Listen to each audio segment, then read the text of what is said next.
And we are back with more understandings of the scriptures and a continuation of the previous. There is also in Romans 12 also gives the understanding of renewing of the mind. What does it mean when a person is born again? Simply the relink is re-established as at first. So this is what Nicodemus was requiring of Yahshua, and he did explain it. Okay, so how then a person renew the mind? And then in Romans chapter 12 it states, "Then myself would say to you, my brothers, by the mercies of Elohim, that you present your bodies a living sacrifice." What does it mean? What does it mean this? This simply means every time our flesh desires to return to the old self, make sure you in the spirit nail it to the stake. Because Yahshua then should be brought in the mind and remind them that Yahshua is in charge. So this is what means, and the renewing of the mind is based upon the invitation of Yahshua into the problem that they are facing. Let's say if a person has some bad habits and then the habits they return. Simply make a decision in your mind, Yahshua is in charge, and then you remind yourself of the relink in the spirit, and then you find the scriptures related with it. So then continue on, to set apart to Elohim by a rational service of Him. So he is first speaking of the brothers of the set apart, because he knew that those were mixed. But Shaul, he did understand that at first he had to maintain the line given by Moses. So he first reminds his brothers, making sure that what they are experiencing, they should remind themselves, because there is the set apart word. So he knew that lots of those people, they were in transit and they're going to re-establish another holy land. And that's a very laborious part of the situation. A group would go out from the previous, and they had to find a place. They had to plant. They have to maintain themselves. They had to have enough people to do the working for them. They have to make sure that the perimeter of the tabernacle would be given what was required to maintain it. Provisions were to be set in place. They had to have animals, they had to have water. It was very, very laborious. So then, of course, Shaul is reminding his own brothers, while they are en route, remind themselves that they are to set apart. And when they are tempted, make sure they remind themselves of the living sacrifice in their bodies that was conquered by Yahshua. So there is obviously a couple of situations going on. First, he gives the understanding to his own brothers, and then obviously they would relay this to the goys, because the goys then they would have their spirits relinked as it was at first, because it would be born again. And then obviously the people of the camp, they did understand the relinking of the spirits. So he was speaking of to their brothers first. And then goes on, and be not conformed to this world, but be you transformed by the renovation of your minds, and discern you that is the perfect will of Elohim. So this is what Shaliach Shaul had to deal with. He had to deal first with his own brothers en route to establish another holy land, and while doing so there were many situations going on around, because sometimes they would go near pagan countries, and the time they would establish themselves, they would come around and they would ask, what is this that you are doing? And they had to be ready to give them an answer. And sometimes some of them, they were very wicked, they were very bad, they were very evil people, and they began to throw doubts in their lives. And then, of course, it would generate doubt. But then Shaul came to them and said, remind yourselves where you came from. And then it said, set apart. That's why the first verse has the part of the set apart. Rational service of Him. What is a rational service? It was what Moses taught. Having the perimeter set, having the tabernacle set, and then the Levites and the whole group put together as taught by Moses. They had to be independent. And then later they would go out and teach the guys. And by grace, also, then he gives another portion of it, and then he explains what it was. But then in a second, and be not conformed to this world, but you be transformed by the renovation of your minds, and discern you what is the perfect will of Elohim. So then, and by grace given to me, he was explaining from what power he's doing this from. He's simply saying, do not have in your thoughts beyond what you should think. Again, in Hebrew culture, there is no thinking. There is obedience, because they are perfect in the camp. They have their senses exercised.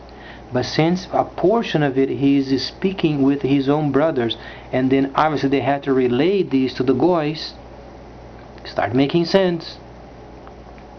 And then the goys wouldn't have to not think so much, but being obedient to what was taught by the set apart people.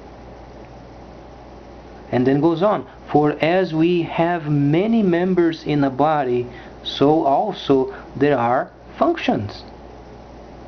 He's speaking of his own people, because the Hebrew people, the Hebrew line, they are the only people that are endowed of having functions, not the guys outside. And then he goes on, so also we who are many persons and one body in the Mashiach, we are then members of each other. He's talking about the reference point from the people of the set apart in the camp, and also the guys outside of the camp.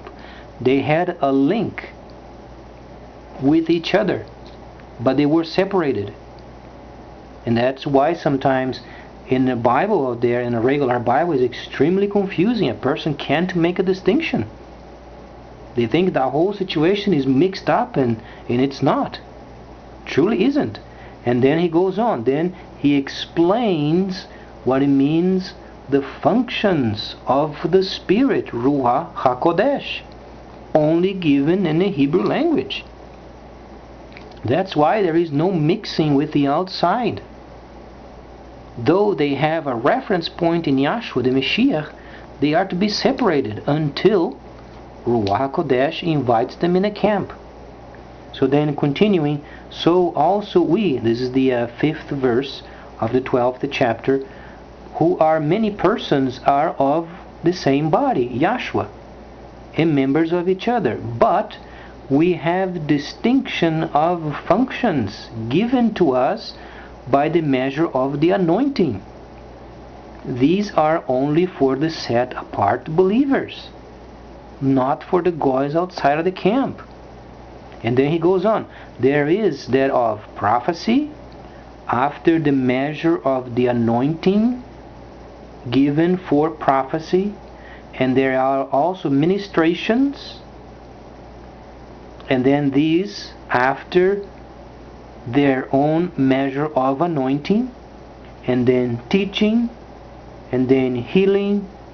So then the chapter 12 of Romans kind of matches with Corinthians and matches with Ephesians. There is no such of having gifts of the Spirit. Never existed. He's simply stating what the set apart people should be reminding themselves of. And then he gives also many other examples, but the main point is making sure they are having these as consolation to each other. They should console each other. or they should encourage each other with these words, because for them, the set apart people from the main stream of the Hebraic people, came the promises.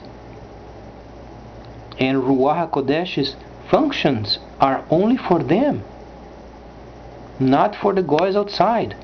In this case, it's very understandable, because it starts then first given to the brothers of his, obviously from the Hebrew line, and then goes on stating every time they are in doubt en route to establish another Holy Land, make sure they understand the principles and the rational service. So this is very clear. The rational service means what Moses brought from the mountain. And then obviously Yahshua would be serviced in the Holy of Holies, and would maintain those outside alive. Is the worship of the set apart people in the Kadosh Kadoshim. This is what maintained the spiritual line that was set in Shavuot. And then the people outside, the goys, would be relinked in the spirit to this line that was set in Shavuot, and their worship maintained their lives alive. So this is what Shaul had to face. He was not only speaking only to the goys, he went also to the goys, but he had to remind his own countrymen while they were en route to establish another Holy Land, and every time there was doubt, making sure they would remind themselves of their rational service.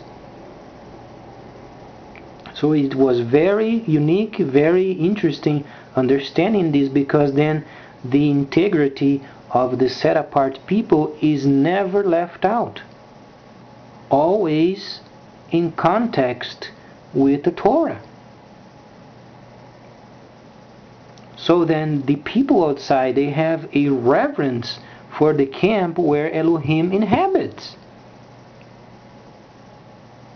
Imagine if Shaul would only go out and would preach to the goys. What would come out of them? They would be insane, because they wouldn't have no reference point. How would they ever have the understanding of Elohim, the true Elohim, Yahweh, without having the senses exercised, without having a tabernacle, without showing them what the priests did in the past? Step by step, when the animal would come, the animal was inspected. It had to be in a certain way, the animal with a certain age of the flock. Those would have to be explained step by step, so then they would have an idea where it came from. This is only done in a camp. That's why Shaul was very explicitly showing them, make sure, brothers, you understand every time you have doubts where you came from, make sure you understand the Elohim and the rational service. Never drift away yourselves from the service, rational service. Don't drift away from. And Shaul then goes on. He gives a lots of understandings afterwards, given then for them the Ruach HaKodesh's functions, not for the goys, but for only the set apart people. And this brings the whole context in place. So then the goys would have a reference point. Every time they would get on their own, they would remind themselves, oh, there is the camp of the Hebrews. That's the reference point. That's where Elohim inhabits. And then some people say, what about the feasts? Should a person go the first, second, and third times to Jerusalem for the feasts? Of course. Was it not taught by Moses? It should be done. But should they go to Jerusalem? What would be of Jerusalem if the entire world that believes in Elohim would go to Jerusalem? Wouldn't have place for them, would it? So what is the rationale? The camps. They present themselves to the camp, because the camps are shadow pictures of what was. So they don't have to go to Jerusalem. If they could go to Jerusalem, best yet, go to Jerusalem. But in a rational sense, it's not doable for regular people to go to Jerusalem.